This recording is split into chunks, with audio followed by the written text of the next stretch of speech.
ದೇವರ ಅತಿ ಪರಿಶುದ್ಧವಾದ ನಾಮಕ್ಕೆ ಮಹಿಮೆ ಉಂಟಾಗಲಿ. Amen. Praise the Lord. Okay, ಪ್ರತಿಯೊಬ್ಬರು ದೇವರು ಉಂಟು ಮಾಡಿದ ಪ್ರತಿಯೊಬ್ಬರು ಈ ಲೋಕದಲ್ಲಿ ತಮ್ಮನ್ನೇ ಶುದ್ಧ ಮಾಡಿಕೊಂಡು, ಈ ದಿನಗಳಲ್ಲಿ ನಮ್ಮನ್ನೇ ಶುದ್ಧ ಮಾಡಿಕೊಂಡು ಅವರಿಗಾಗಿ ಕಾದು ಕುಳಿತು, ಅವರ ಎರಡನೇ ಬರುವಿಕೆಗಾಗಿ ಕಾದು ಕುಳಿತು ಅವರಿಗಾಗಿ ಅವರನ್ನೇ ನಿರೀಕ್ಷಿಸಿಕೊಂಡಿರುವ ಪ್ರತಿಯೊಬ್ಬರು ಪರಲೋಕ ಪ್ರವೇಶ ಮಾಡ್ತಾರೆ. ಆಮೆನ್. ಓಕೆ, ಈಗ ನಾವು ಕಳೆದ ಕ್ಲಾಸಲ್ಲಿ ನಾವು ತಿಳ್ಕೊಂಡಿದ್ದು ಈ ಲೋಕದಲ್ಲಿ 7 ಬಗೆಯ ಕಾಲಗಳು ಅಲ್ವಾ? ನಿಜನಾ? Praise the Lord. ಆದಿಕಾಂಡ ಅಲ್ವಾ? ಆದಿಕಾಂಡದಲ್ಲಿ ಏನು? ಭೂಮಿಯ ಸೃಷ್ಟಿ ಮತ್ತೆ ಎಲ್ಲ ಸೃಷ್ಟಿಯ ಕಾಲ. ಅದು ಸೃಷ್ಟಿಯ ಕಾಲ. ಸೃಷ್ಟಿಯ ಕಾಲ. ಎರಡನೇದು ವಿಮೋಚನಾ ಕಾಂಡ, ಅಂದ್ರೆ ಬಿಡುಗಡೆಯ ಕಾಲ ಅಥವಾ ನ್ಯಾಯ ಪ್ರಮಾಣ ಅಥವಾ ಆಜ್ಞೆಗಳು ಅಂತ ಹೇಳ್ಬೋದು, ಅಥವಾ ರೂಲ್ಸ್ ಅಂಡ್ ರೆಗ್ಯುಲೇಷನ್ಸ್, ನಿಯಮಗಳು, 10 ಕಟ್ಟಳೆಗಳು. ಯಾವ್ದ್ರಲ್ಲಿ? ವಿಮೋಚನಾ ಕಾಂಡದಲ್ಲಿ. Price the lord. ವಿಮೋಚನಾ ಕಾಂಡ ಅದೊಂದು ಕಾಲ. ಅದೊಂದು 5 ಎರಡನೆಯ ಕಾಲ. ಮೂರನೆಯ ಕಾಲ ನ್ಯಾಯಾಧಿಪತಿಗಳ ಕಾಲ, ಜಡ್ಜಸ್. 4ನೇ ಕಾಲ ರಾಜರುಗಳ ಕಾಲ. ಅದೆಲ್ಲ ನಾವು ಬೈಬಲಲ್ಲಿ ನೋಡ್ಬೋದು. ಹಳೆ ಒಡಂಬಡಿಕೆಯಲ್ಲಿ ನಾವು ನೋಡ್ಬೋದು. ನ್ಯಾಯಾಧಿಪತಿಗಳು ನಂತರ, ಅಂದ್ರೆ ನ್ಯಾಯಾಧಿಪತಿಗಳು ನ್ಯಾಯಸ್ಥಾಪಕರು ಅಲ್ವಾ? ಅದಾದ ಮೇಲೆ ಬರೋದು ಅರಸರುಗಳ ಕಾಲ. ಅದೊಂದು ಕಾಲ, ಅರಸರುಗಳ ಕಾಲ. ಬೇಕಾದ್ರೆ ನೀವು ನೋಡ್ಬೋದು, 1 ಅರಸ, 2 ಅರಸ. ಅದಾದ್ಮೇಲೆ ದಿವ್ಯ ದರ್ಶನಗಳನ್ನ ಇತ್ತಂತ ಕಾಲ. ದೇವರು ದಿವ್ಯ ದರ್ಶನಗಳನ್ನ ಇತ್ತಂತ ಕಾಲ. 2ನೇ ಬರುವಿಕೆ ಅಥವಾ ಮೊದಲನೇ ಬರುವಿಕೆ ಅಥವಾ ಬೇರೆ ಬೇರೆ ದರ್ಶನಗಳನ್ನ ಕೊಟ್ಟಂತ ಕಾಲ. ಅಲ್ಲಿ ಎಲ್ಲಾ ಪ್ರವಾದಿಗಳು ಬರ್ತಾರೆ. 5ನೇ ಕಾಲ ದಿವ್ಯ ದರ್ಶನಗಳ ಕಾಲ. 6ನೇ ಕಾಲ ಬಂದು ಪರಲೋಕದ ಸುವಾರ್ತೆ, ಪರಲೋಕದ ಆ ವಾರ್ತೆಯನ್ನ, ಶುಭ ವಾರ್ತೆಯನ್ನು ಕೇಳುವಂತ ಕಾಲ. ಇದು ಯಾರು ಅಂತ ಹೇಳಿದ್ರೆ ಪ್ರಭು ಯೇಸು ಕ್ರಿಸ್ತರು ಶುಭ ವಾರ್ತೆಯನ್ನ, ಪರಲೋಕದ ವಾರ್ತೆಯನ್ನ ಬೋಧಿಸ್ತಾರೆ ನಮಗೆ. ವಾಕ್ಯ ಇದೆ ನೋಡಿ, ಬೇಕಾದ್ರೆ ವಾಕ್ಯ ಇದೆ. ಏನಂತ ಇದೆ? Praise the Lord. ಒಂದು ವಾಕ್ಯ ಓದೋಣ.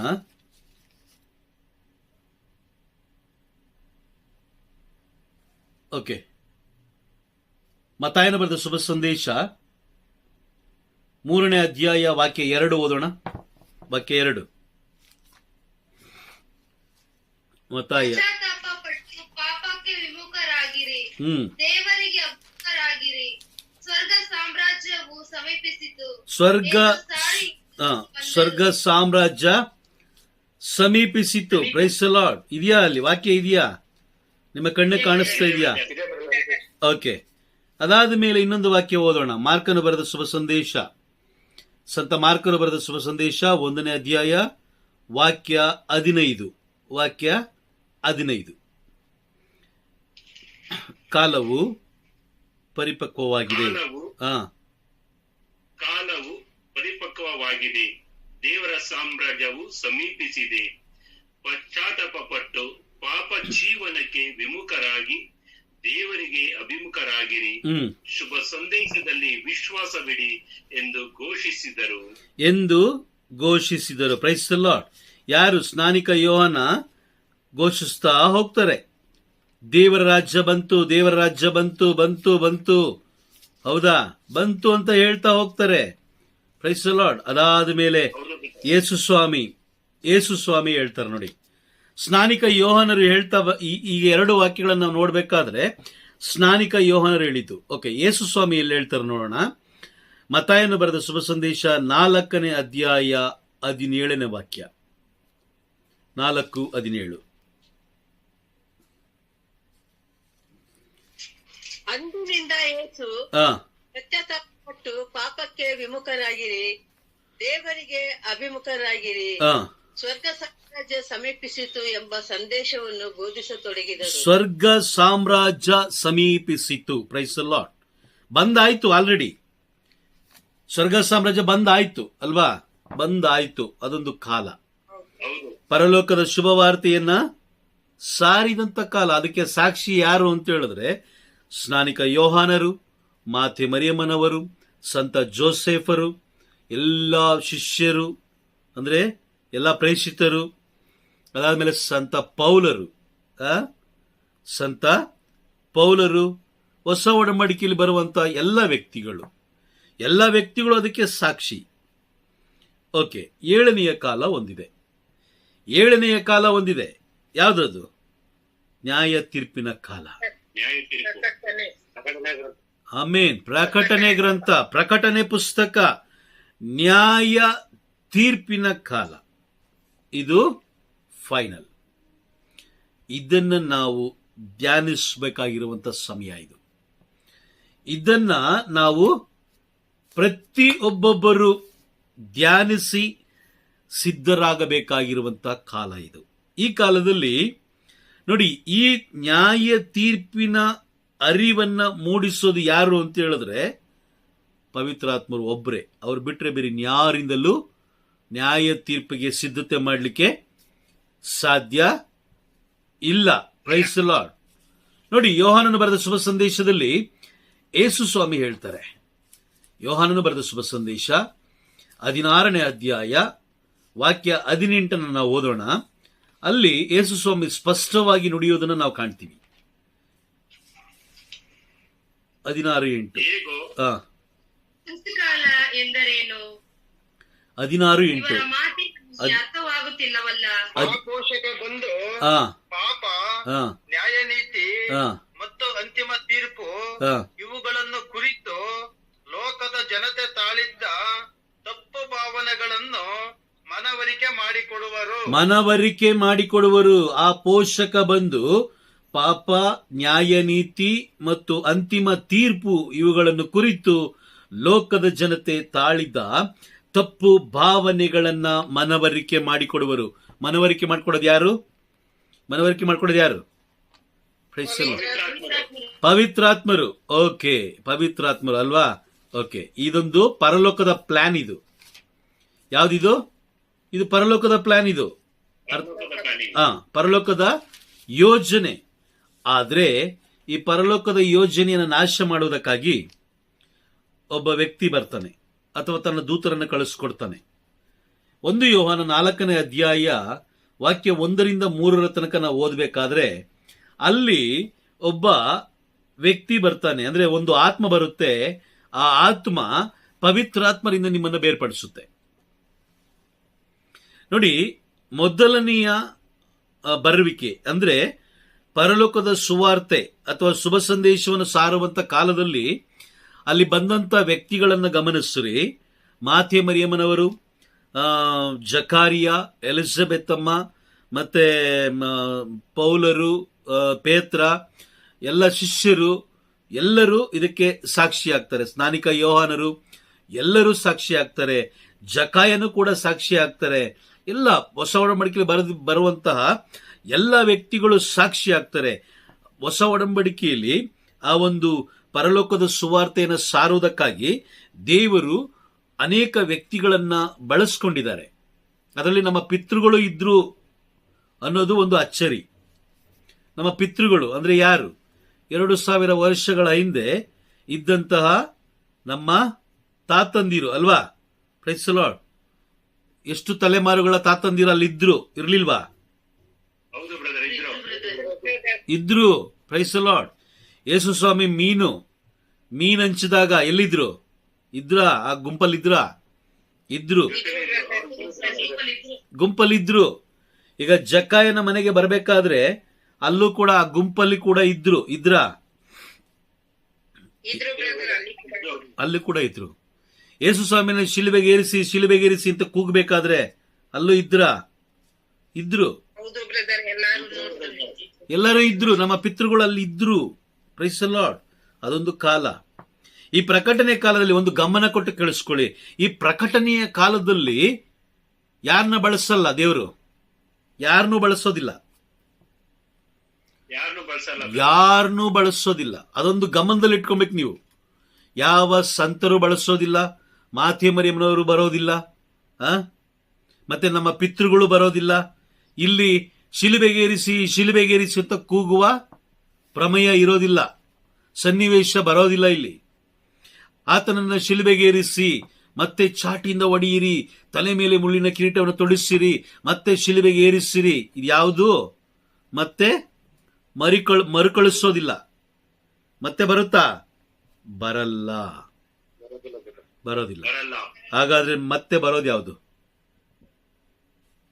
ನ್ಯಾಯ ತೀರ್ಪು. ಏಳನೆಯ ಕಾಲ, ಏಳನೆಯ ಕಾಲ ನ್ಯಾಯ ತೀರ್ಪಿನ ಕಾಲ. ಈ ನ್ಯಾಯ ತೀರ್ಪಿಗೆ ನಮ್ಮನ್ನ ಸಿದ್ಧತೆ ಮಾಡೋದು ಬೈಬಲ್ ಪ್ರಕಾರ ಯಾರು? ಪವಿತ್ರಾತ್ಮರು. ಸೊ ಈಗ ನಮ್ಮನ್ನ ಪವಿತ್ರಾತ್ಮರಿಂದ ಬೇರ್ಪಡಿಸಿ ಬೇರೆ ಕಾರ್ಯಗಳಲ್ಲಿ ತೊಡಗಿಸ್ತಾ ಇದ್ದಾರೆ ಅಂತ ಹೇಳಿದ್ರೆ ಅಲ್ಲಿ ಏನ್ ನಡೀತಾ ಇದೆ? ಪರಲೋಕದಿಂದ ನಮ್ಮನ್ನ ಅವರು ಬೇರ್ಪಡಿಸ್ತಾ ಇದ್ದಾರೆ ಅಲ್ವಾ? ಬೇರ್ಪಡಿಸ್ತಾ ಇದ್ದಾರೆ, ಹೌದಾ ಇಲ್ಲ? Praise the lord. ಸೊ ಹಾಗಾಗಿ ಇದೆಲ್ಲವನ್ನ ಮುಂಚಿತವಾಗಿಯೇ ಹೊಸ ಒಡಂಬಡಿಕೆಯಲ್ಲಿ ಯೇಸು ಸ್ವಾಮಿ ಪ್ರವಾದನೆಗಳ ಮುಖಾಂತರ ತಿಳಿಸ್ಕೊಟ್ಟಿದ್ದಾರೆ. ಇದೆಲ್ಲ ಪ್ರವಾದನೆಗಳು ಹೇಗೆ ಅಂತ ಹೇಳಿದ್ರೆ ನೋಡಿ, ಯೋಹಾನನು ಬರೆದ ಶುಭ ಸಂದೇಶ 14ನೇ ಅಧ್ಯಾಯ ವಾಕ್ಯ 16 ಹಾಗೂ 17 ಎರಡನ್ನು ಓದೋಣ. 16 ಹಾಗೂ 17. ಕೇಳಿಕೊಳ್ಳುವೆನು, ಅವರು ನಿಮಗೆ ಬೇರೊಬ್ಬ ಪೋಷಕರನ್ನು ಕೊಡುವರು, ಇವರು ನಿಮ್ಮೊಳಗೆ ಯಾವಾಗಲೂ ಇರುವರು. ಸತ್ಯ ಸ್ವರೂಪಿಯಾದ ಪವಿತ್ರಾತ್ಮನೇ ಈ ಪೋಷಕ. ಲೋಕವು ಇವರನ್ನು ಬರಮಾಡಿಕೊಳ್ಳದು, ಏಕೆಂದರೆ ಲೋಕ ಇವರನ್ನು ಕಾಣುವುದೂ ಇಲ್ಲ, ಅರಿತುಕೊಳ್ಳುವುದೂ ಇಲ್ಲ. ಆದರೆ ನೀವು ಇವರನ್ನು ಅರಿಯುವಿರಿ, ಕಾರಣ ಇವರು ನಿಮ್ಮೊಂದಿಗೂ ನಿಮ್ಮಲ್ಲಿಯೂ ನೆಲೆಸಿರುವರು. Praise the Lord. ಇಲ್ಲಿ ಏನ್ ಹೇಳ್ತಾ ಇದ್ದಾರೆ? ಪವಿತ್ರಾತ್ಮರನ್ನ ಯಾರು? ಲೋಕ ಇವರನ್ನು ಕಾಣೋದಿಲ್ಲ, ಇವರನ್ನು ಬರಮಾಡ್ಕೊಳ್ಳೋದಿಲ್ಲ, ಇವರನ್ನು ಅರಿತುಕೊಳ್ಳೋದು ಇಲ್ಲ. Praise the lord. ಅರ್ಥ ಆಗ್ತಾ ಇದೆಯಾ? Okay, praise the Lord. Mute ಮಾಡ್ಕೊಳ್ಳೋಣ, ಸಾಧ್ಯವಾದ ಮಟ್ಟಿಗೆ ಮ್ಯೂಟ್ ಮಾಡ್ಕೊಳ್ಳಿ. ಓಕೆ, ಈ ಬರಮಾಡ್ಕೊಳ್ಳದ ಮೇಲೆ ಪವಿತ್ರಾತ್ಮರು ಹೇಗೆ ಕೆಲಸ ಮಾಡ್ತಾರೆ ಹೇಳಿ ನೋಡೋಣ. ಹೇಗೆ ಕೆಲಸ ಮಾಡ್ತಾರೆ? ಏನು ಮಾಡಕ್ಕೆ ಆಗಲ್ಲ. ಯಾಕಂದ್ರೆ ಈಗ ಉದಾಹರಣೆಗೆ ಒಬ್ಬ ಯಾಜಕರು ನಿಮ್ಮ ಮನೆಗೆ ಬರಬೇಕಂದ್ರೆ ನೀವು ಅವರನ್ನ ಕರಿಬೇಕು ಅಲ್ವಾ? ಸ್ವಾಗತಿಸ್ಬೇಕು, ಬರಮಾಡಬೇಕು. ಹೌದಾ? ನಿಜನಾ? ಕರೀದೆ ಹೋದ್ರೆ ಬರೋದಿಲ್ಲ. ಕರೆಕ್ಟಾ? ಈಗ ಪವಿತ್ರಾತ್ಮರು, ಈಗ ಒಬ್ಬ ಯಾಜಕರನ್ನೇ ನಾವು ಕರಿಬೇಕು ಅಂದಾಗ ಪವಿತ್ರಾತ್ಮರನ್ನು ನಾವು ಏನ್ ಮಾಡ್ಬೇಕು? ಕರಿಬೇಕು ಅಲ್ವಾ?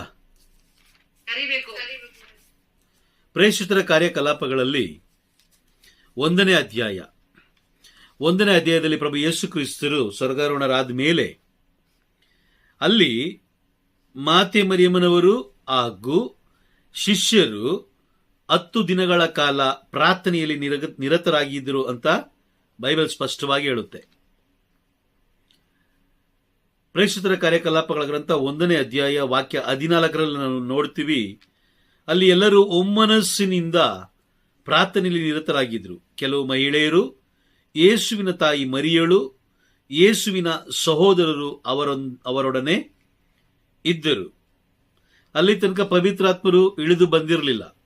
ಪ್ರಭು ಯೇಸು ಕ್ರಿಸ್ತರು ಸ್ವರ್ಗಾರೋಹಣರಾಗಿ 50 ದಿನಗಳಾದ ಮೇಲೆ ಪವಿತ್ರಾತ್ಮರ ಆಗಮನ ಆಗುತ್ತೆ.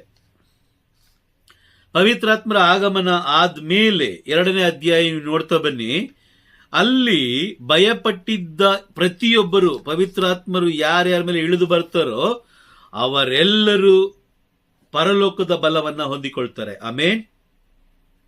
ಅರ್ಥ ಆಗ್ತಾ ಇದೆಯಾ? ಲೋಕದ ಬಲಕ್ಕೂ ಪರಲೋಕದ ಬಲಕ್ಕೂ ವ್ಯತ್ಯಾಸ ಇದೆ. ಲೋಕದ ಬಲ ನಾವು ಹೇಗ್ ಬೇಕಾದ್ರೂ ಪಡ್ಕೊಳ್ಬಹುದು, ಆದ್ರೆ ಪರಲೋಕದ ಬಲ ಕೊಡ್ಲಿಕ್ಕೆ ಒಬ್ಬರಿಂದ ಮಾತ್ರ ಸಾಧ್ಯ. ಅವ್ರು ಯಾರು ಅಂತ ಹೇಳಿದ್ರೆ ಪವಿತ್ರಾತ್ಮರು. Price the lord. ಅವರು ಪವಿತ್ರಾತ್ಮರು ಬಂದ್ರೆ ಮಾತ್ರ, ಪವಿತ್ರಾತ್ಮರನ್ನ ನಾವು ಅಂಗೀಕಾರ ಮಾಡಿಕೊಂಡ್ರೆ ಮಾತ್ರ ಪ್ರಕಟಣೆ ಪುಸ್ತಕ ಅರ್ಥ ಆಗೋದು, 7ನೆಯ ಕಾಲಕ್ಕೆ ನಾವು ಸಿದ್ಧರಾಗೋದು. ಇಲ್ಲ ಅಂತ ಹೇಳಿದ್ರೆ ಲೋಕದ ಬಲದಲ್ಲೇ ನಾವಿರ್ಬೇಕಾಗುತ್ತೆ. ಲೋಕದ ಬಲದಲ್ಲೇ ನಾವಿರ್ಬೇಕಾಗುತ್ತೆ. ಲೋಕದ ವಿಷಯದಲ್ಲೇ ಜೀವಿಸಬೇಕಾಗುತ್ತೆ. ನಾವು ನಿತ್ಯ ಜೀವಕ್ಕೆ ಏನ್ ಮಾಡಕ್ಕಾಗಲ್ಲ, ಪ್ರವೇಶಗೊಳ್ಳಿಕ್ಕೆ ಸಾಧ್ಯ ಇಲ್ಲ. ಅದಕ್ಕೋಸ್ಕರ ಯೋಹಾನರು ಹೇಳ್ತಾರೆ, ಪ್ರಕಟಣೆ ಪುಸ್ತಕ 1ನೇ ಅಧ್ಯಾಯ 3ನೇ ವಾಕ್ಯದಲ್ಲಿ ಏನಂತ ಹೇಳ್ತಾರೆ? ಈ ಪ್ರವಾದನ ಸಂದೇಶವನ್ನ ಓದುವವನು ಧನ್ಯನು. ಪ್ರವಾದನ ಅಂದ್ರೆ ಏನು? ಮುಂಚಿತವಾಗಿಯೇ ತಿಳಿಸಿರೋದು. ಹೌದಾ? ಮುಂಚಿತವಾಗಿಯೇ ತಿಳಿಸಿರುವ ಈ ಸಂದೇಶವನ್ನ ಓದುವವನು ಧನ್ಯನು. ಯಾವುದು ಈ ಪ್ರವಾದನ ಪುಸ್ತಕ ಅಂದ್ರೆ ಯಾವುದು? ಹೊಸ ಒಡಂಬಡಿಕೆ ಅಲ್ವಾ? ಬೈಬಲ್ ಅದೇ ಹೊಸ ಒಡಂಬಡಿಕೆ. ಯಾಕಂದ್ರೆ ಹಳೆ ಒಡಂಬಡಿಕೆಯಲ್ಲಿ ಇರುವಂತ ಎಲ್ಲಾ ವಿಷಯಗಳನ್ನ, ಎಲ್ಲಾ ಪ್ರವಾದನೆಗಳನ್ನ ನೆರವೇರಿಸಿದಲ್ಲಿ ಹೊಸ ಒಡಂಬಡಿಕೆಯಲ್ಲಿ ಪ್ರಭು ಯೇಸು ಕ್ರಿಸ್ತರು ನೆರವೇರಿಸಿದ್ದು. ಹೌದು. ಈಗ ಹೊಸ ಒಡಂಬಡಿಕೆಯಲ್ಲಿ ಪ್ರಭು ಯೇಸು ಕ್ರಿಸ್ತರು ನುಡಿದಿರುವ ಎಲ್ಲಾ ಪ್ರವಾದನೆಗಳು ಈಗ ನೆರವೇರ್ತದೆ ನಮ್ಮ ಕಣ್ಮುಂದೆ. ಅದಕ್ಕೆ ಒಂದೇ ಒಂದು ಸಾಕ್ಷಿನೂ ಕೂಡ ನಾವು ನೋಡ್ಬೋದು. ಮತ್ತಾಯನ ಬರೆದ ಶುಭ ಸಂದೇಶ, ಈ ಪುಸ್ತಕ ಬರೆದಿದ್ದು ಯಾವಾಗ ಅಂತ ಹೇಳಿದ್ರೆ 2024 ಅಥವಾ 25 ವರ್ಷಗಳ ಹಿಂದೆ. ಹೌದಾ? ಮತ್ತಾಯನ ಬರೆದ ಶುಭ ಸಂದೇಶ 24ನೇ ಅಧ್ಯಾಯದಲ್ಲಿ, ಅಲ್ಲಿ 3ನೇ ವಾಕ್ಯದಲ್ಲಿ ನಾವು ನೋಡ್ಬೇಕಾದ್ರೆ 3-4ನೇ ವಾಕ್ಯದಲ್ಲಿ ಪ್ರಭುವಿನ ಪುನರಾಗಮನದ ಸೂಚನೆ ಏನು ಅನ್ನೋದನ್ನ ಶಿಷ್ಯರು ಕೇಳ್ತಾರೆ.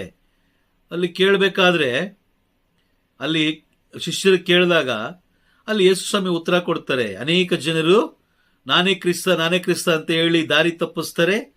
ಅದಾದ ಮೇಲೆ ನೀವು ರಣಕಹಳೆಗಳನ್ನು, ಬೈಬಲ್ ಓಪನ್ ಮಾಡಿಕೊಂಡು ಆ ವಾಕ್ಯಗಳನ್ನ ಹಂಗೆ ನೋಡ್ತಾ ಬನ್ನಿ. ರಣಕಹಳೆಗಳನ್ನು, ಸಮರ ಸುದ್ದಿಗಳನ್ನು ನೀವು ಕೇಳುವಿರಿ. ಆಗ ಕಳವಳ ಪಡದಂತೆ ಎಚ್ಚರಿಕೆಯಾಗಿರಿ. ಇವೆಲ್ಲವೂ ಸಂಭವಿಸಲೇಬೇಕು. ಆದರೆ ಇದಿನ್ನು ಕಾಲಾಂತ್ಯವಲ್ಲ. ಇದು ಪ್ರಾರಂಭ, ಇದು ಕಾಲಾಂತ್ಯ ಅಲ್ಲ.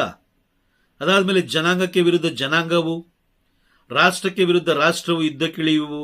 ಇಳಿದಿದ್ಯಾ? ಇಳಿತಾ ಇದೆ. ಭಾರತ ಪಾಕಿಸ್ತಾನ ಯುದ್ಧ ಆಗೋಯ್ತು ಅಲ್ವಾ? ಅಲ್ಲಲ್ಲಿ ಕ್ಷಾಮ ಡಾಮರಗಳು, ಭೂಕಂಪಗಳು ಸಂಭವಿಸುವವು. ಹೌದಾ? ಇದೆಲ್ಲ ನೆರವೇರಿತು. ಇದೆಲ್ಲ ಪ್ರಸವ ವೇದನೆಯ ಪ್ರಾರಂಭನೇ ಇಷ್ಟು ಘೋರವಾಗಿದೆ ಅಂತ ಹೇಳಿದ್ರೆ ಸ್ವಲ್ಪ ಯೋಚನೆ ಮಾಡಿ. ಅಂತಿಮ ಹೆಂಗಿರ್ಬೋದು, ಹೋಗ್ತಾ ಹೋಗ್ತಾ ಹೇಗಿರ್ಬೋದು? ಹೌದಾ? Price the lord. 9ನೇ ವಾಕ್ಯ, ಬಳಿಕ ಜನರು ನಿಮ್ಮನ್ನು ಕಷ್ಟ ಸಂಕಟಗಳಿಗೆ ಗುರಿ ಮಾಡುವರು, ನೀವು ನನ್ನವರು, ಆದ್ದರಿಂದ ಜನಾಂಗಗಳೆಲ್ಲ ನಿಮ್ಮನ್ನು ದ್ವೇಷಿಸುವರು. ಈಗ ಭೂಮಿ ಮೇಲೆ ಕ್ರೈಸ್ತರು ಅಂತ ಹೇಳಿದ್ರೆ ದ್ವೇಷ ಪಡ್ತಾರೆ. ಆ ದಿನಗಳಲ್ಲಿ ಬಹುಮಂದಿ ವಿಶ್ವಾಸ ಭ್ರಷ್ಟರಾಗುವರು, ಒಬ್ಬರಿಗೊಬ್ಬರು ದ್ರೋಹ ಬಗೆಯುವರು, ಒಬ್ಬರನ್ನೊಬ್ಬರು ದ್ವೇಷಿಸುವರು, ಸುಳ್ಳು ಪ್ರವಾದಿಗಳು ತಲೆ ಎತ್ತಿಕೊಳ್ಳುವರು, ಎಷ್ಟೋ ಮಂದಿಯನ್ನು ವಂಚಿಸುವರು. ಇದೆಲ್ಲ 2025 ವರ್ಷಗಳ ಹಿಂದೆ ತಿಳಿಸಿದ ಪ್ರವಾದನೆಗಳು. ಇವೆಲ್ಲ ನೆರವೇರ್ತಾ ಇದೆಯಾ? ಈಗ ನೀವು ಕಾಣ್ತಾ ಇದ್ದೀರಾ? ನೀವು ಕಾಣ್ತಾ ಇದ್ದೀರಾ? Praise the lord.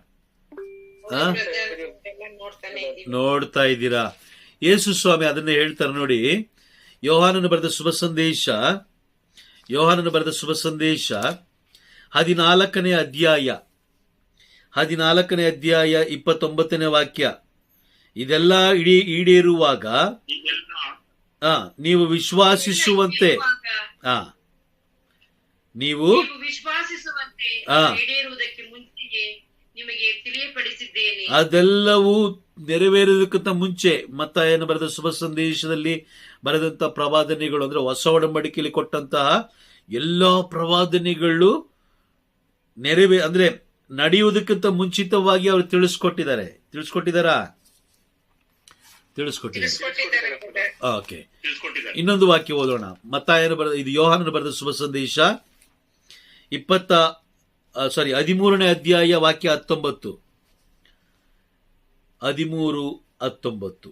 ಯೋಹಾನ 13:19. ಅದು ಈಡೇರುವಾಗ ಇರುವಾತನು ನಾನೇ ಎಂದು ನೀವು ವಿಶ್ವಾಸಿಸುವಂತೆ ಅದು ಈಡೇರುವುದಕ್ಕೆ ಮುಂಚೆಯೇ ನಿಮಗೆ ಹೇಳುತ್ತಿದ್ದೇನೆ. Praise the Lord. ಎಲ್ಲ ವಾಕ್ಯಗಳನ್ನು ಬರ್ಕೊಳ್ಳಿ. ಓಕೆ, ಎಲ್ಲ ವಾಕ್ಯಗಳನ್ನು ಬರ್ಕೊಳ್ಳಿ, ಕಿವಿಯಲ್ಲಿ ಕೇಳಿಸ್ಕೊಂಡು ಹಾಗೆ ಬಿಟ್ಬಿಡಬೇಡಿ. ಯಾಕಂತ ಹೇಳಿದ್ರೆ ನಿಮಗೆ ತಿನ್ಲಿಕ್ಕೆ ಆಹಾರ ಸಿಗುತ್ತೆ, ಆಭರಣಗಳು ಸಿಗ್ತವೆ, ಚಿನ್ನ ಸಿಗುತ್ತೆ, ಬೆಳ್ಳಿ ಸಿಗುತ್ತೆ, ಬಂಗಾರ ಸಿಗುತ್ತೆ, ಒಳ್ಳೆ ಸ್ನೇಹಿತರು ಸಿಗ್ತಾರೆ, ಎಲ್ಲ ಸಿಗ್ತಾರೆ. ಆದರೆ ದೇವರ ವಾಕ್ಯ ನಿಮಗೆ ಒಂದು ಸಮಯದಲ್ಲಿ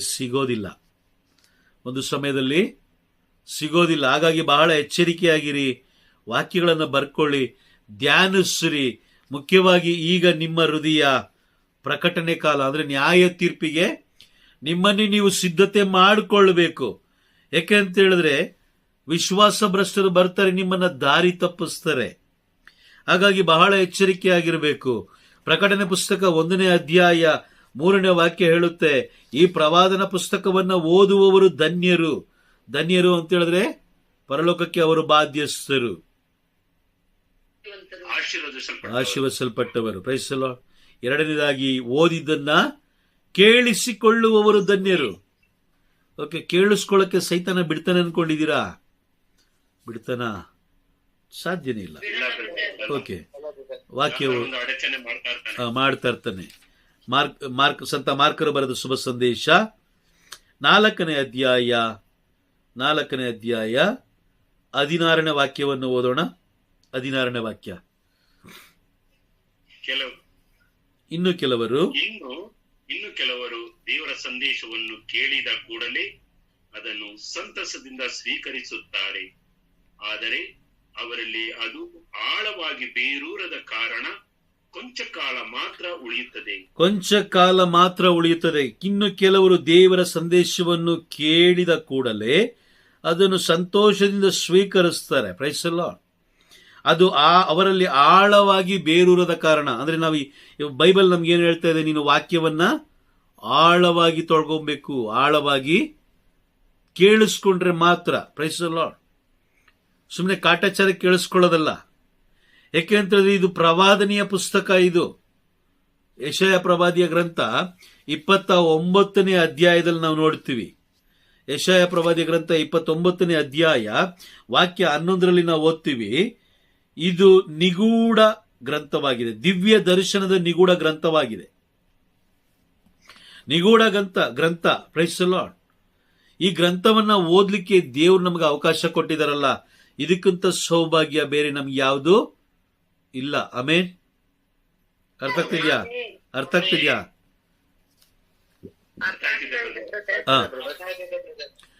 ಈ ಪ್ರವಾದನೆಗಳನ್ನ ನಮಗೆ ತಿಳಿದುಕೊಳ್ಳುವಂತ ಒಂದು ಸಮಯವನ್ನು ನಮಗೆ ಕೊಟ್ಟಿದ್ದಾರೆ. ಹಾಗಾಗಿ ನಾವು ಅದನ್ನ ಆಳವಾಗಿ ತಗೊಳ್ಬೇಕೇ ಹೊರತು ಸುಮ್ಮನೆ ಕಾಟಾಚಾರಕ್ಕೆ ನಾವು ತಗೊಳ್ಬಾರ್ದು. Price the lord. ಅದಕ್ಕೆ ನಾನು ಪ್ರತಿ ಬಾರಿ ಎಲ್ಲರಿಗೂ ಕಾಲ್ ಮಾಡಿ ಕೇಳ್ತಾ ಇರ್ತೀನಿ, ವಾಕ್ಯ ಅರ್ಥ ಆಗ್ತಾ ಇದೆಯಾ, ಕ್ಲಾಸ್ ಅರ್ಥ ಆಗ್ತಾ ಇದೆಯಾ, ಏನು ಅರ್ಥ ಆಗ್ತಾ ಇದೆ ನಿಮಗೆ, ಅಥವಾ ಏನೋ ಸಂದೇಹ ಇದೆಯಾ, ಏನೋ ಡೌಟ್ ಇದೆಯಾ? Praise the lord. ಯಾಕೆಂತಂದ್ರೆ ಒಂದೊಂದು ಕಡೆಗಳಲ್ಲಿ ಒಂದೊಂದು ರೀತಿಯಲ್ಲಿ ವಾಕ್ಯ ಪ್ರಬೋಧನೆಗಳು ಆಗುತ್ತೆ. ಪ್ರಕಟಣೆ ಪುಸ್ತಕ 12ನೇ ಅಧ್ಯಾಯಕ್ಕೆ ನಾವು ಹೋದಾಗ, ಪ್ರಕಟಣೆ ಪುಸ್ತಕ 12ನೇ ಅಧ್ಯಾಯದಲ್ಲಿ ಕೆಲವು ಜನ ಏನಂತ ಬೋಧನೆ ಮಾಡ್ತಾರೆ? ಆಕಾಶದಲ್ಲಿ ಚಿಹ್ನೆಯೊಂದು ಕಾಣಿಸಿಕೊಂಡಿತ್ತು,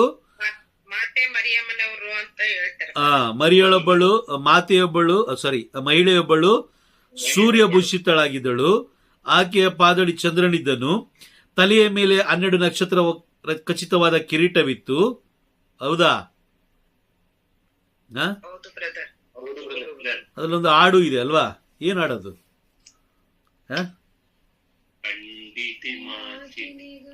ಅಲ್ವಾ? ಸೂರ್ಯನು ಧರಿಸಿದ ಶ್ರೀಯೋರ್ವಳು ಶೋಭಿತ ಪಾದದಡಿ ಅಲ್ವಾ? ಇದು ಒಂದು, ಈ ಬೋಧನೆ ಈ ಪ್ರಕಟಣೆ ಪುಸ್ತಕದಲ್ಲಿ ಮಾಥಿ ಮರಿಯಮ್ಮನವರ ಪ್ರವೇಶ ಇಲ್ಲವೇ ಇಲ್ಲ. ಮಾಥಿ ಮರಿಯಮ್ಮನವರ ಪ್ರವೇಶ ಇಲ್ಲವೇ ಇಲ್ಲ. Praise the lord. ಇದೇ ಲೋಕದ ಬೋಧನೆ. ಇದ್ಯಾವುದಿದು? ಲೋಕದ ಬೋಧನೆ. ಹಾ, ಈ ಪ್ರಕಟಣೆ ಪುಸ್ತಕದಲ್ಲಿ ಸ್ನಾನಿಕ ಯೋಹಾನ ಬರೋದಿಲ್ಲ, ಮಾಥಿ ಮರಿಯಮ್ಮನವರು ಬರೋದಿಲ್ಲ,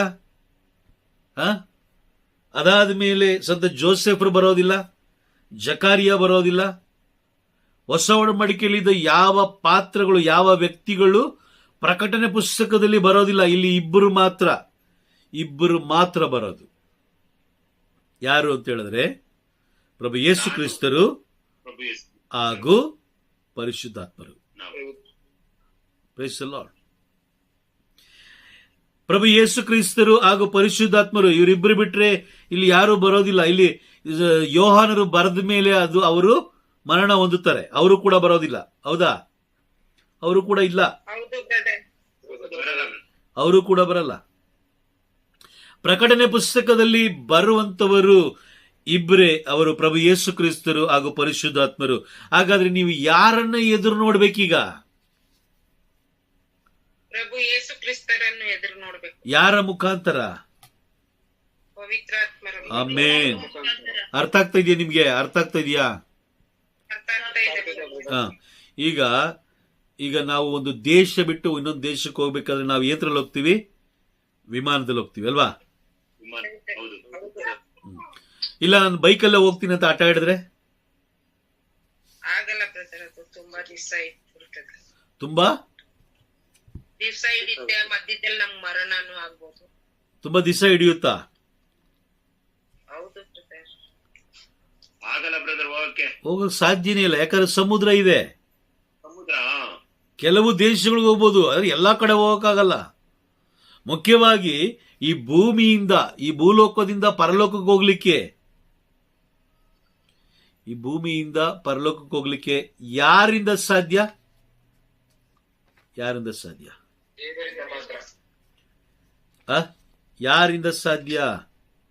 ಪ್ರೈಸ್ ದಿ ಲಾರ್ಡ್. ಆಮೆನ್. ಎಲ್ಲವನ್ನು ತಿಳಿಸ್ಕೊಡೋದಲ್ವಾ? ಓಕೆ, ಇಲ್ಲಿ ಯೇಸು ಸ್ವಾಮಿ ಏನ್ ಹೇಳ್ತಾರೆ ನೋಡೋಣ. ಯೇಸು ಸ್ವಾಮಿ ಏನ್ ಹೇಳ್ತಾರೆ? ನನ್ನ ಮುಖಾಂತರ ಬಾರದ ಹೊರತು ಯಾರು ಪಿತನ ಬಳಿಗೆ ಬರಲಾರರು. ಇದೆಯಾ? ವಾಕ್ಯ ಇದೆಯಾ? ಕನ್ಫರ್ಮಾ? ನನ್ನ ಮುಖಾಂತರ ಬಾರದ ಹೊರತು ಯಾರು ಪಿತನ ಬಳಿಗೆ. ಯೋಹಾನ 14ನೇ ಅಧ್ಯಾಯ ವಾಕ್ಯ 6 ಓದೋಣ. ಅದಕ್ಕೆ ಯೇಸು, ಮಾರ್ಗವು ಸತ್ಯವೂ ಜೀವವೂ ನಾನೇ. ನನ್ನ ಮುಖಾಂತರ ಬಾರದ ಹೊರತು ಯಾರು ಪಿತನ ಬಳಿಗೆ ಬರಲಾರರು. Price the lord. ಈ ವಾಕ್ಯವನ್ನ ನಾವು ನಂಬಿ ಜೀವಿಸ್ಬೇಕಾ ಅಥವಾ ಲೋಕದ ವ್ಯಕ್ತಿಗಳ ಬೋಧಿಸುವ ಬೋಧನೆಯನ್ನ ನಂಬಿ ಜೀವಿಸ್ಬೇಕಾ? ಯೇಸು ಕ್ರಿಸ್ತರ ವಾಕ್ಯವನ್ನು ನಂಬಿ ಜೀವಿಸಬೇಕು. Price the Lord. ಒಂದು ತಿಳ್ಕೊಳ್ಳಿ, ಯಾವುದೇ ವ್ಯಕ್ತಿ ನಮ್ಮನ್ನ ನ್ಯಾಯ ತೀರ್ಪಿಗೆ ತಗೊಂಡೋಗ್ಲಿಕ್ಕೆ ಸಾಧ್ಯ ಇಲ್ಲ. ಲೋಕದ ಯಾವ ವ್ಯಕ್ತಿನೂ ನ್ಯಾಯ ತೀರ್ಪನ್ನ ಗೆಲ್ಲಿಸ್ಲಿಕ್ಕೆ ಸಾಧ್ಯವಿಲ್ಲ. ನ್ಯಾಯ ತೀರ್ಪನ್ನ ಗೆಲ್ಲಬೇಕು ಅಂತ ಹೇಳಿದ್ರೆ ನಾವೇ ಗೆಲ್ಲಬೇಕು, ಬೇರೆ ಯಾರು ಗೆಲ್ಲಕ್ಕೆ ಸಾಧ್ಯವಿಲ್ಲ. ಹೌದಾ? ನಿಜನಾ? ಎಲ್ಲವನ್ನು ಮುಂಚಿತವಾಗಿ ತಿಳಿಸ್ಕೊಟ್ಟಿದ್ದಾರೆ. ವಾಕ್ಯ ಹೇಳೋ ಪ್ರಕಾರ ಎಲ್ಲವನ್ನ ಮುಂಚಿತವಾಗಿಯೇ ತಿಳಿಸ್ಕೊಟ್ಟಿದ್ದಾರೆ. ಈಗ ನ್ಯಾಯ ತೀರ್ಪು ಗೆಲ್ಲಿಲ್ಲ ಅಂದ್ರೆ ತಪ್ಪು ಯಾರ್ದು? ತಪ್ಪು ನಮ್ದೇ. Praise the lord. ಯಾಕೆ ತಪ್ಪು ನಮ್ದು? ನೀನು ಕೇಳಿಸಿಕೊಂಡ ಏನು ಅಂತಿಮ ದಿನದಲ್ಲಿ ಬರುವಂತ ಸುಳ್ಳು ಬೋಧಕರ ಆ ಒಂದು ಪ್ರವಾದನೆಗೆ ಕಿವಿ ಕೊಟ್ಟ ಕಾರಣ, ಸುಳ್ಳು ಪ್ರವಾದನೆಗೆ ನಿನ್ನನ್ನೇ ನೀನು ತೊಡಗಿಸಿಕೊಂಡ ಕಾರಣ. ನೋಡಿ, ಸುಳ್ಳು ಬೋಧನೆಗಳು ಯಾವತ್ತೂ ಅಷ್ಟೇ ಪ್ರಾರಂಭದಲ್ಲಿ ಕೇಳಲಿಕ್ಕೆ ತುಂಬಾ ಚೆನ್ನಾಗಿರುತ್ತೆ. Praise the lord. ಆದ್ರೆ ಆ ಸುಳ್ಳು ಪ್ರವಾದನೆಗಳು, ಲೋಕದ ಬೋಧನೆಗಳು ನಮ್ಮನ್ನ ಪರಲೋಕಕ್ಕೆ, ನ್ಯಾಯ ತೀರ್ಪಿಗೆ ನಮ್ಮನ್ನ ಕರ್ಕೊಂಡೋಗಲ್ಲ. ಆದರೆ ಪರಲೋಕದ ಬೋಧನೆ ಇದೆಯಲ್ಲ, ಪವಿತ್ರಾತ್ಮರ ಬೋಧನೆ ಇದೆಯಲ್ಲ, ಪವಿತ್ರಾತ್ಮರ ಬೋಧನೆ ಬಹಳ ಕಠಿಣವಾಗಿರುತ್ತೆ, ತುಂಬಾ ಕಠಿಣವಾಗಿರುತ್ತೆ. ಅದು ಕೇಳಿಸ್ಕೊಳ್ಬೇಕಾದ್ರೆ ನಮ್ಮ ಹೃದಯವನ್ನ ಹಿಂಡಿ ಹಾಕುತ್ತೆ, ಭಯಪಡಿಸುತ್ತೆ. ಆದರೆ ಅದು ಮಾತ್ರ, ಅದನ್ನು ನಾವು ಅನುಸರಿಸಿದ್ರೆ ಮಾತ್ರ ಪರಲೋಕ ಪ್ರವೇಶ ಸಾಧ್ಯ. ಇಲ್ಲ ಅಂತ ಹೇಳಿದ್ರೆ ಪರಲೋಕ ಪ್ರವೇಶ ಸಾಧ್ಯ ಇಲ್ಲ, ಪರಲೋಕ ಪ್ರವೇಶ ಸಾಧ್ಯವಿಲ್ಲ. Price the lord. 1 ಯೋಹನ 4ನೇ ಅಧ್ಯಾಯ 4ನೇ ವಾಕ್ಯದಲ್ಲಿ ನಾವು ನೋಡ್ತಾ ಬರ್ತೀವಿ, ಏನು ನಾವೆಲ್ಲರೂ ಪವಿತ್ರಾತ್ಮ ಪ್ರೇರಿತರು ಎಂದು ಹೇಳುವ ಎಲ್ಲರನ್ನು ನಾವು ನಂಬಬಾರದು. ಅಂದ್ರೆ ಇದರ ಅರ್ಥ ಏನು? ಪವಿತ್ರಾತ್ಮರು ದಾರಿ ತೋರಿಸ್ತಾರೆ ಅಂತ ಬರುವಂತಹ, ಪ್ರೈಸ್ ದಿ ಲಾರ್ಡ್, ಬರುವಂತಹ ಏನನ್ನ ಎಲ್ಲವನ್ನ ನಾವು ನಂಬಬಾರದು. ಬೈಬಲ್ ಸ್ಪಷ್ಟವಾಗಿ ಹೇಳ್ತಾ ಇದೆಯಾ? ಸ್ಪಷ್ಟವಾಗಿ ಹೇಳ್ತಾ ಇದೆ. ಹಾಗಾಗಿ ನಾವು, ಕೇಳಿಸ್ತಾ ಇದೆಯಾ? ಓಕೆ. ಹಾಗಾದ್ರೆ ನಾವು ಪವಿತ್ರಾತ್ಮ ಪ್ರೇರಿತರು ಎಂದು ಹೇಳುವ ಎಲ್ಲರನ್ನ ನಾವು ನಂಬಬಾರದು. ಹಾಗಾದ್ರೆ ಯಾರನ್ನ ನಂಬೇಕು ನಾವು? ದೇವರ ಪವಿತ್ರಾತ್ಮರಿಂದ ಬಂದ ಸ್ವರವನ್ನು ಮಾತ್ರ ನಂಬಬೇಕು ಬ್ರದರ್. ಅದು ದೇವರ ಗ್ರಂಥ. ಪವಿತ್ರಾತ್ಮರಿಂದ ಬಂದ ಸ್ವರವನ್ನ ಮಾತ್ರ ನಾವು ನಂಬಬೇಕು. Praise the lord. ಅರ್ಥ ಆಗ್ತಾ ಇದೆಯಾ?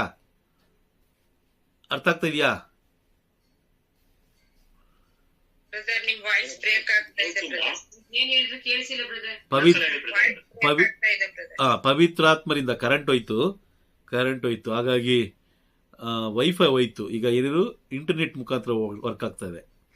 ಓಕೆ, ನಾವು ಪವಿತ್ರಾತ್ಮರಿಂದ ಪ್ರೇರಿತರಾಗಿದ್ದೇವೆ, ನಾವು ಹಾಗೆ ಹೀಗೆ ಅಂತ ಯಾರಾದ್ರೂ ನಿಮ್ಗೆ ಹೇಳ್ತಾ ಬಂದ್ರೆ ನೀವು ಅವರನ್ನ ನಂಬಬಾರದು ಅಂತ ಬೈಬಲ್ ಹೇಳ್ತಾ ಇದೆ. ಇದೆಯಾ? ವಾಕ್ಯ ಇದೆಯಾ? ಆ ವಾಕ್ಯ ಓದಿ. 1 ಯೋಹನ 4ನೇ ಅಧ್ಯಾಯ 1ರಿಂದ 3 ತನಕ ಓದಿ. ಪ್ರಿಯರೇ, ನಾವು ಪವಿತ್ರಾತ್ಮ ಪ್ರೇರಿತರು ಎಂದು ಹೇಳುವ ಎಲ್ಲರನ್ನು ನಂಬಬಾರದು. ಆ ಪ್ರೇರಣೆ ದೇವರಿಂದ ಬಂದಿದೆಯೇ ಎಂದು ಪರೀಕ್ಷಿಸಿ ನೋಡಬೇಕು. ಏಕೆಂದರೆ ಎಷ್ಟೋ ಮಂದಿ ಕಪಟ ಪ್ರವಾದಿಗಳು ಎಲ್ಲೆಡೆಯಲ್ಲೂ ಹರಡಿದ್ದಾರೆ. ದೇವರ ಆತ್ಮದಿಂದ ಬಂದ ಪ್ರೇರಣೆಯನ್ನು ನೀವು ಹೀಗೆ ಗುರುತಿಸಬಹುದು. ಮನುಷ್ಯ ಆಗಿ ಬಂದ ಕ್ರಿಸ್ತ ಯೇಸುವನ್ನು ಒಪ್ಪಿಕೊಳ್ಳುವ ಆತ್ಮ ದೇವರಿಂದ ಪ್ರೇರಿತವಾದುದು. ಯೇಸುವನ್ನು ಒಪ್ಪಿಕೊಳ್ಳದ ಆತ್ಮ ದೇವರಿಂದ ಪ್ರೇರಿತವಾದುದಲ್ಲ. ಅದು ಕ್ರಿಸ್ತ ವಿರೋಧಿಯ ಆತ್ಮ. ಅದು ಬರುವುದೆಂದು ನೀವು ಕೇಳಿದ್ದೀರಿ. ಈಗಾಗಲೇ ಅದು ಲೋಕದಲ್ಲಿ ತಲೆದೋರಿದೆ. Praise the lord. ಈ 7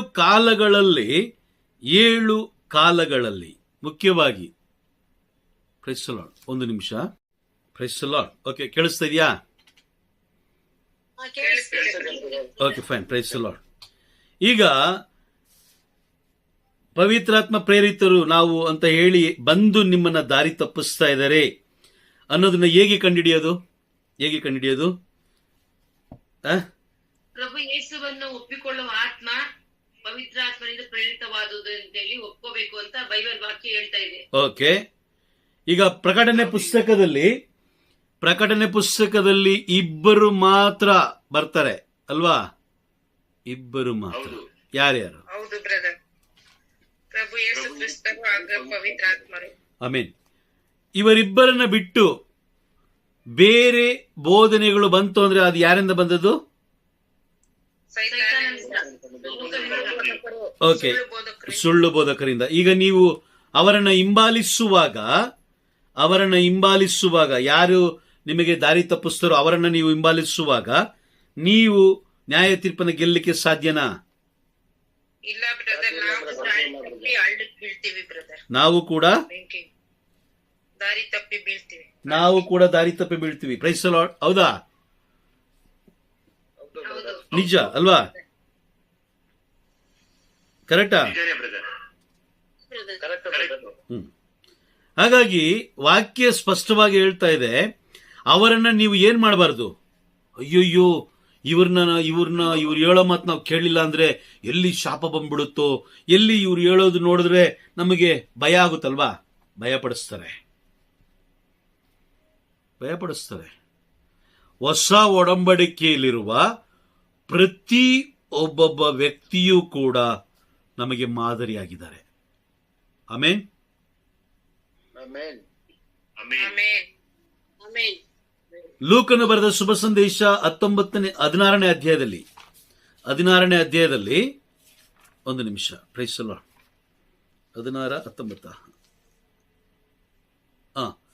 16ನೇ ಅಧ್ಯಾಯದಲ್ಲಿರುವಂತಹ ಆ ಒಬ್ಬ ಧನಿಕನು ಕೂಡ ನಮಗೆ ಮಾದರಿಯಾಗಿದ್ದಾನೆ. ಹೌದಾ? ನಿಜ, ಅವನು ಮಾದರಿಯಾಗಿದ್ದಾನೆ ನಮಗೆ. ಏನ್ ಮಾದರಿ ಅಂತ ಹೇಳಿದ್ರೆ, ನೀನು ತಿನ್ಕೊಂಡು ಕುಡ್ಕೊಂಡು ಮಜಾ ಮಾಡ್ಕೊಂಡು ಇರಬೇಡ. ಅವನ ಮುಖಾಂತರ ದೇವರು ನಮಗೆ ಎಚ್ಚರಿಸ್ತಾ ಇದ್ದಾರೆ. ಲಾಜರನ ಮುಖಾಂತರನು ಕೂಡ ಎಚ್ಚರಿಸ್ತಾ ಇದ್ದಾರೆ. ಅದಾದ ಮೇಲೆ ಲೂಕನು ಬರೆದ ಶುಭ ಸಂದೇಶ 19ನೇ ಅಧ್ಯಾಯ ಜೆರಿಕೋವಿನ ಜಕಾಯನ ಮುಖಾಂತರನು ಏನ್ ಮಾಡ್ತಾ ಇದ್ದಾರೆ? ಎಚ್ಚರಿಕೆ ಕೊಟ್ಟಾಗೋಗಿದೆ. ಎಚ್ಚರಿಕೆ ಕೊಟ್ಟಾಯ್ತು. ಅದಾದ್ಮೇಲೆ ದುಂದುಗಾರನ ಮಗ, ಲೂಕನು ಬರೆದ ಶುಭ ಸಂದೇಶ 15ನೇ ಅಧ್ಯಾಯದಲ್ಲಿರುವಂತಹ ದುಂದುಗಾರನ ಮಗನ ಆ ಒಂದು ಸಂದೇಶವೂ ಕೂಡ, ಪ್ರೈಸ್ ದಿ ಲಾರ್ಡ್, ನಮಗೆ ಎಚ್ಚರಿಕೆಯ ಸಂದೇಶ ಆಗಿದೆ. ಅದೆಲ್ಲ ಮಾದರಿಯಾಗಿದೆ ನಮಗೆ. ಹೊಸ ಒಡಂಬಡಿಕೆಯಲ್ಲಿರುವಂತಹ ಯಾವ ವ್ಯಕ್ತಿಗಳು ಕೂಡ ಪ್ರಕಟಣೆಯ ಪುಸ್ತಕದಲ್ಲಿ ಬರೋದಿಲ್ಲ. ಬೇಕಾದ್ರೆ ನೀವು ಓದ್ ನೋಡಿ. ಬೇಕಾದ್ರೆ ಪ್ರಕಟಣೆ ಪುಸ್ತಕದಲ್ಲಿ ಬರೋದಿಲ್ಲ. ಬರೋದು ಇಬ್ಬರೇ, ಅದು ಪ್ರಭು ಯೇಸು ಕ್ರಿಸ್ತರು ಹಾಗೂ ಪರಿಶುದ್ಧಾತ್ಮರು.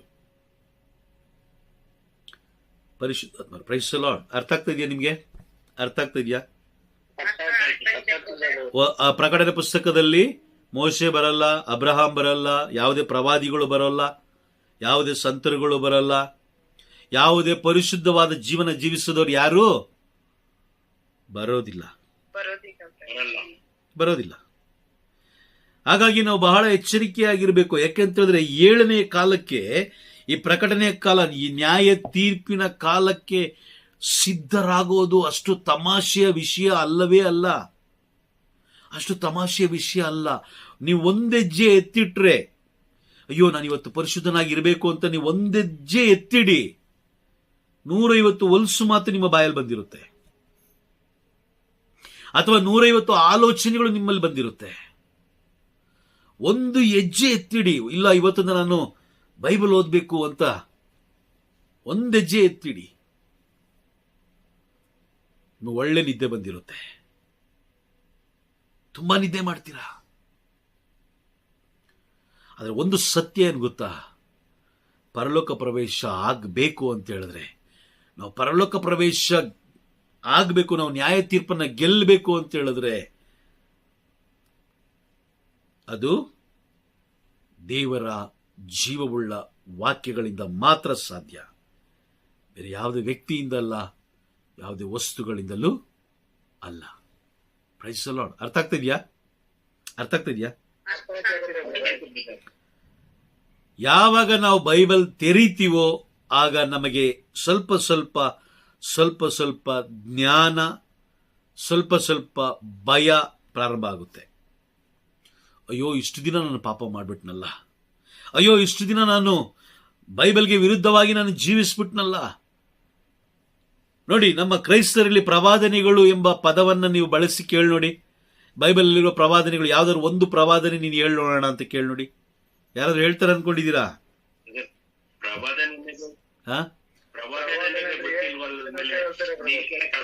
ಪ್ರವಾದನೆ ಅಂದ್ರೇನೆ ಗೊತ್ತಿಲ್ಲ. ಪ್ರವಾದನೆ ಅಂದ್ರೆ ಏನು? ನಮಗೆ ಗೊತ್ತಿರೋದು ಎರಡೇ. ಯಾವುದು? ಒಂದು ಯೇಸು ಸ್ವಾಮಿ, ಇನ್ನೊಂದು ಮಾತೆ ಮರಿಯಮ್ನವರು. Price the lord.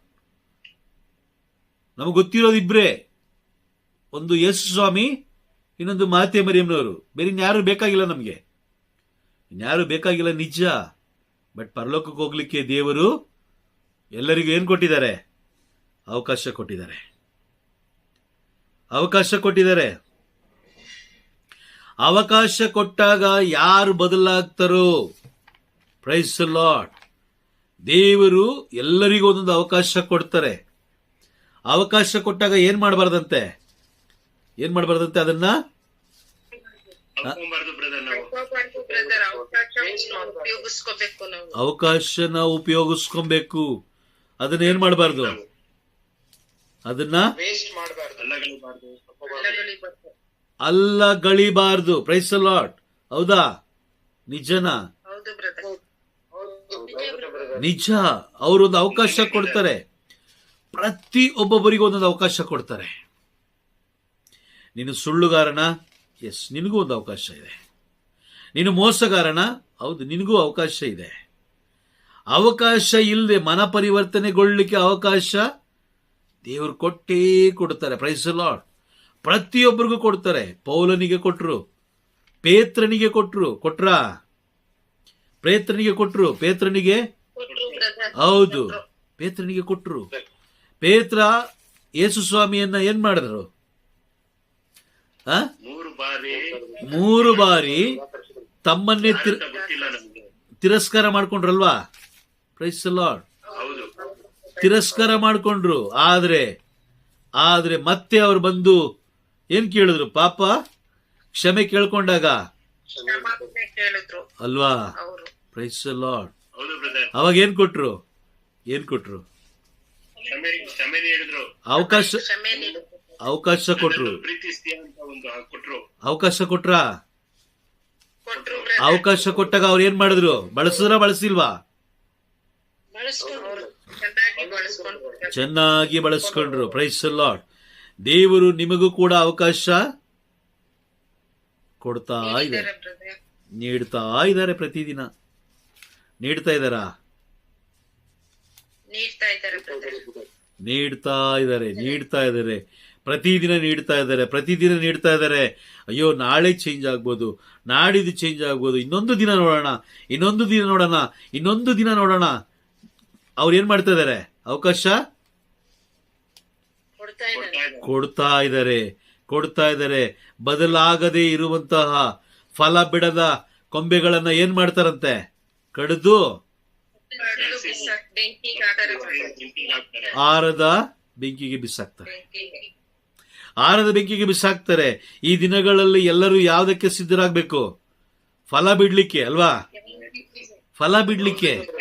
ಈ ದಿನಗಳಲ್ಲಿ ಏನಾಗ್ಬೇಕು? ನಾವು ಫಲಭರಿತವಾಗಿರ್ಬೇಕು, ಫಲ ಕೊಡಬೇಕು. ನಾವು ಏನ್ ಫಲ ಕೊಡಬೇಕು? ವಿಶ್ವಾಸ ಎಂಬ ಫಲ, ನಂಬಿಕೆ ಎಂಬ ಫಲ, ಭರವಸೆ ಎಂಬ ಫಲ, ನಾನು ನ್ಯಾಯ ತೀರ್ಪನ್ನ ಗೆಲ್ಲುತ್ತೀನಿ ಎಂಬ ಫಲ ಇರಬೇಕು ನಮ್ಮಲ್ಲಿ. ಇದೆಯಾ? ಇಲ್ಲ. ಯಾಕೆ? ತಿಳಿಸ್ಕೊಡೋರಿಲ್ಲ. ಮತ್ತೇನು ತಿಳಿಸ್ಕೊಡ್ತಾ ಇದ್ದಾರೆ? ಬೇರೆ ತಿಳಿಸ್ಕೊಡ್ತಾ ಇದ್ದಾರೆ. ಪರಲೋಕದಿಂದ ನಮ್ಮನ್ನ ಬೇರ್ಪಡಿಸ್ತಾ ಇದ್ದಾರೆ.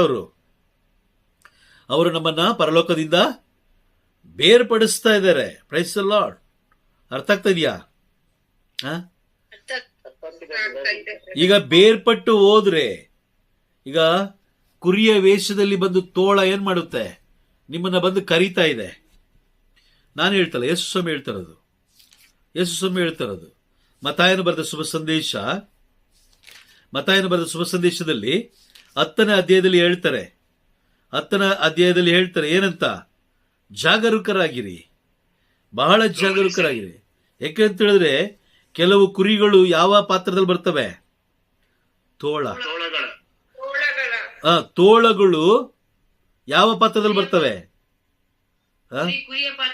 ಕುರಿಯ ಪಾತ್ರದಲ್ಲಿ ಬರ್ತವೆ. ಅವು ನೋಡಕ್ಕೆ ಚೆನ್ನಾಗೇ ಇರುತ್ತೆ, ಚೆನ್ನಾಗೇ ಬೋಧಿಸುತ್ತೆ, ಚೆನ್ನಾಗೇ ತಿಳಿಸ್ಕೊಡುತ್ತೆ, ನಿನಗೆ ರೋಗ ಸೌಖ್ಯ ಕೊಡುತ್ತೆ, ನಿನ್ನ ಮನೆಯನ್ನ ಉದ್ಧಾರ ಮಾಡುತ್ತೆ, ನಿನ್ನ ಮನೆಗೆ ಬೇಕಾಗಿರೋದು ಎಲ್ಲವನ್ನೂ ಕೊಡುತ್ತೆ. ಆದರೆ ನ್ಯಾಯ ತೀರ್ಪಿಂದ ಏನ್ ಮಾಡುತ್ತೆ? ನ್ಯಾಯ ತೀರ್ಪಿಂದ ಬೇರ್ಪಡಿಸುತ್ತೆ. Praise the Lord. ನೀವು ಲೋಕದಲ್ಲಿ ಶ್ರೀಮಂತರಾಗಿರ್ಬೇಕಾ? ನ್ಯಾಯ ತೀರ್ಪನ್ನ ಗೆದ್ದು ಪರಲೋಕ ಸೇರ್ಬೇಕಾ? ನ್ಯಾಯ ತೀರ್ಪನ್ನು ಗೆದ್ದು ಪರಲೋಕ ಸೇರಬೇಕು. ಎರಡು ಒಟ್ಟಿಗೆ ಮಾಡಕ್ಕಾಗಲ್ಲ ಅಲ್ವಾ? ಎರಡು ಒಟ್ಟಿಗೆ ಮಾಡಕ್ಕಾಗಲ್ಲ. ಆಗುತ್ತಾ? ಒಂದು ನೀನು ಲೋಕದ ವ್ಯಕ್ತಿಯಾಗಿರ್ಬೇಕು, ಇಲ್ಲಾಂದ್ರೆ ಪರಲೋಕದ ವ್ಯಕ್ತಿಯಾಗಿರ್ಬೇಕು. ಲೋಕದ ವ್ಯಕ್ತಿಗೆ ಲೋಕದ ಜ್ಞಾನ, ಪರಲೋಕದ ವ್ಯಕ್ತಿಗೆ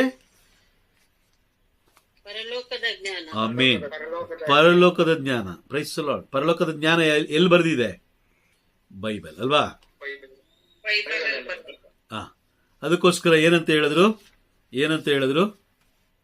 ಪ್ರಕಟಣೆ ಪುಸ್ತಕ 1ನೇ ಅಧ್ಯಾಯ 3ನೇ ವಾಕ್ಯದಲ್ಲಿ ಏನಂತ ಹೇಳಿದ್ರು? ಈ ಪ್ರವಾದನೆಯಲ್ಲಿ ಲಿಖಿತವಾಗಿರುವುದನ್ನು ಕೈಗೊಂಡು ನಡೆಯುವವರು ಕೂಡ ಧನ್ಯರು. ಯಾಕೆ? ಕಾಲ ಸನ್ನಿಹಿತ ಆಗೋಯ್ತು. ಮತ್ತಾಯನ ಬರೆದ ಶುಭ ಸಂದೇಶ 24ನೇ ಅಧ್ಯಾಯದಲ್ಲಿ ತಿಳಿಸಿರುವ ಎಲ್ಲಾ ಪ್ರವಾದನೆಗಳು ನಮ್ಮ ಕಣ್ಮುಂದೆ ನಡೀತಾ ಇಲ್ಲ? ಹಾಗಾದ್ರೆ ಕ್ರಿಸ್ತ ಯೇಸು ನೀಡಿದ ಪ್ರವಾದನೆಗೆ ಸಾಕ್ಷಿ ಯಾರು? ನಾವೇ. ಬೈಬಲ್. ಆಮೇನ್. ನಾವೇ ಸಾಕ್ಷಿ ಅಲ್ವಾ? ಅವರ ಜೀವವುಳ್ಳ ವಾಕ್ಯಕ್ಕೆ, ಆ ಪ್ರವಾದನೆಗೆ ಸಾಕ್ಷಿ ಯಾರು? ನಾವೇ. ಈಗ ಸಾಕ್ಷಿ ನ್ಯಾಯ ತೀರ್ಪಿನ ದಿನ ಏನ್ ಸಾಕ್ಷಿ ಕೇಳ್ಬೋದು? ಈಗ ನೀವು ಕೋರ್ಟ್ಗೆ ಹೋಗ್ತೀರ ತಿಳ್ಕೊಳ್ಳಿ. ಕೋರ್ಟ್ ಅಲ್ಲಿ ನಿಮ್ಮ ಕೇಸು ಅಥವಾ ಬೇರೆಯವ್ರ ಕೇಸ್ ಗೆಲ್ಲಬೇಕು ಅಂದ್ರೆ ಮುಖ್ಯವಾಗಿ ಏನ್ ಬೇಕು? ಬಲವಾದ ಸಾಕ್ಷಿ ಬೇಕು. ಹಾಗಾಗಿ ನಾವು ಬಲವಾದ ಸಾಕ್ಷಿಯಾಗಿ ಜೀವಿಸಿದ್ರೆ ಮಾತ್ರ, ಈ ಪ್ರವಾದನ ವಾಕ್ಯಗಳನ್ನ ನಂಬಿ ಜೀವಿಸಿದ್ರೆ ಮಾತ್ರ. ಇಲ್ಲ ಅಂತ ಹೇಳಿದ್ರೆ ಸಾಧ್ಯನೇ ಇಲ್ಲ. Praise the lord. ಅರ್ಥ ಆಗ್ತಿದ್ಯಾ? 7 ಕಾಲಗಳ ಬಗ್ಗೆ ಅರಿವಿರ್ಬೇಕು ನಮಗೆ. 7 ಕಾಲಗಳ ಬಗ್ಗೆ ಅರಿವಿರಬೇಕು. ಇಲ್ಲ ಅಂತ ಹೇಳಿದ್ರೆ ಯೆಶಾಯ ಪ್ರವಾದಿ ಗ್ರಂಥ 29ನೇ ಅಧ್ಯಾಯ 11ನೇ ವಾಕ್ಯದಲ್ಲಿ ಹೇಳ್ತಾರೆ, ಓದಿರುವವನಿಗೆ ಈ ಪುಸ್ತಕವನ್ನು ಕೊಟ್ಟರೆ ಅವನು ನನಗೆ ಗೊತ್ತಿಲ್ಲ ಅಂತ ಹೇಳ್ತಾನೆ, ಗೊತ್ತಿಲ್ಲ ಅಂತ ಹೇಳ್ತಾನೆ.